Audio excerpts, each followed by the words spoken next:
ಆತ್ಮೀಯ H16 news ಅರ್ಥಾತ್ ಹೇ ಸೀತಾರಾಮ್ಗೆ ಸ್ವಾಗತ. ನಾನು ನಿಮ್ಮವ ಆಯತೋ ಮಲ್ಲಪ್ಪ ಜೋತಾವ. ಆತ್ಮೀಯರೇ, ಸ್ವಲ್ಪ ಈ ನಮ್ಮ ಕಾಂತರಾಜ್ ಅವರ ವರದಿ ನೆಲೆಯಲ್ಲಿ ಒಂದಿಷ್ಟು ಮುಖ್ಯಮಂತ್ರಿ, ಉಪಮುಖ್ಯಮಂತ್ರಿ, ಅಧ್ಯಕ್ಷ ಸ್ಥಾನ ಇಂಥವೆಲ್ಲ ಮಾತು ಒಂದಿಷ್ಟು ಕಡಿಮೆ ಆಗಿದ್ದು. ಮತ್ತು ಅದು ಮುಗಿದ ತಕ್ಷಣ ಸ್ವಲ್ಪ ಏನೋ ತಂಡ ಹೊಡೆದಂಗೆ ಕಾಣ್ತದದು.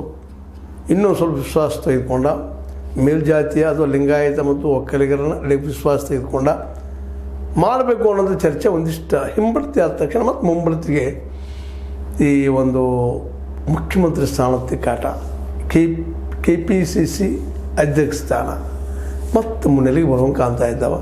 ಅದಕ್ಕೆ ಈಗಾಗಲೇ ಎಲ್ಲ ಮೀಡಿಯಾಗಳಲ್ಲಿ ನೀವು ನೋಡ್ತಾ ಇದ್ದೀರಿ.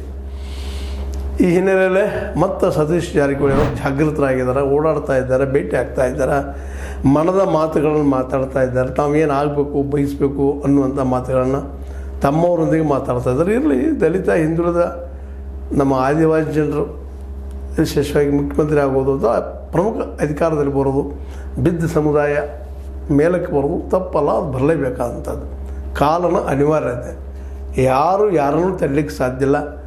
ಇದಕ್ಕೆಲ್ಲ ಕಾರಣ ಶಿಕ್ಷಣ ಅನ್ನೋದರ ಮತ್ತು ಬಿಡಿಸಿ ಹೇಳಬೇಕಾಗಿಲ್ಲ. ಶಿಕ್ಷಣ ಮತ್ತು ಅರ್ಥವ್ಯವಸ್ಥೆ.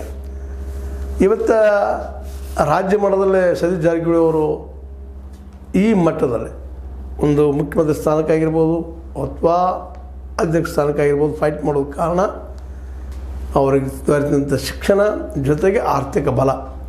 ಇವುಗಳಿಂದಾಗಿ ಇವತ್ತವರು ಒಂದು ಈ ನಾಡಿನ ನಾನು ಒಬ್ಬ ನಾಯಕಪ್ಪ ಮತ್ತು ಇವತ್ತೆಲ್ಲ ನಾಯಕರು ಅದು ಹಿನ್ನೆಲೆಯಲ್ಲಿದ್ದಾರೆ. ಯಾರಲ್ಲಿ ದುಡ್ಡದ, ಯಾರಲ್ಲಿ ಒಂದಿಷ್ಟು ಶಿಕ್ಷಣದ, ಅವರು ಇಲ್ಲಿ ಲೀಡರ್ ಆಗ್ತಾ ಹೊರಟಿದ್ದಾರೆ. ಇದಂತೂ ಇಡೀ ದೇಶದ ಈಗಿನ ವರ್ತಮಾನ ಇತಿಹಾಸ. ಹೀಗಾಗಿ ಅವರು ಪ್ರಯತ್ನ ಮಾಡ್ತಾಯಿದ್ದಾರೆ. ನಾವು ಈಗ ಸಂದರ್ಭದ, ಯಾಕಂದ್ರೆ ಜೀವನದಲ್ಲಿ ಒಳ್ಳೆಯ ಸಂದರ್ಭಗಳು ಬರೋದಿಲ್ಲ. ಆ ಸಿಕ್ಕ ಸಂದರ್ಭವನ್ನು ಸರಿಯಾಗಿ ಉಪಯೋಗ ಮಾಡೋದು ಅವನು ಜಾಣ. ಆ ನೆಲೆಯಲ್ಲಿ ಸತೀಶ್ ಅವರು ಜಾಣತನ ಮೆರಿತಾ ಇದ್ದಾರೆ ಅನ್ನೋದು ಅಷ್ಟ ಸತ್ಯದ. ಯಾಕಂದರೆ ಬಿದ್ದ ಸಮುದಾಯದ ವ್ಯಕ್ತಿ ಮೇಲೆದ್ದು ಬರೋದಲ್ಲ,